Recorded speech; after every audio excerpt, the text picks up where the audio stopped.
مرحبا بكم أعزائي الكرام أينما كنتم، وأهلا بكم من جديد في قناة تطور طقس المغرب. إذا كالعادة قبل أن نبدأ الفيديو نرجو من المتابعين الجدد دعمنا بلايك والاشتراك في القناة لكي يصلكم جديدنا أينما كنتم إن شاء الله.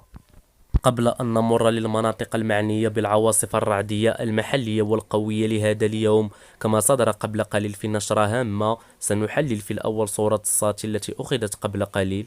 من خلال تحليلنا لصورة الساتي تبين لنا بداية تكاتف السحب بكل من المنطقة الغربية والريف والواجهة المتوسطية، ولتطال مرتفعات الأطلسين الكبير والمتوسط ومنطقة سوس والسواحل الأطلسية ووسط المملكة، وهي غير مستقرة هذه الأثناء محملة ببعض العواصف بمرتفعات الأطلس الكبير.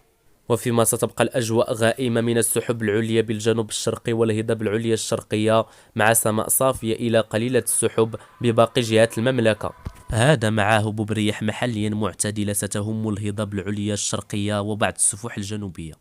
فيما يتوقع بحول الله في نشرة هامة التي صدرت قبل قليل من المستوى البرتقالي أن تهم عواصف رعدية محليا قوية عدد من أقاليم المملكة، حيث يتوقع بمشيئة الله أن تكون هذه العواصف الرعدية محملة بزخات مطرية غزيرة ومحلية انطلاقا من 2 زوال هذا اليوم وإلى غاية منتصف هذه الليلة من المستوى البرتقالي كل من أقاليم صفرو، إفران، تونات، خنيفرة، الحسيمة، شفشاون، الناظور، بولمان، دريوش، قرسيف، الحاجب، بني ملال، أزيلال، خريبقة، تازة، مولاي يعقوب وفاس.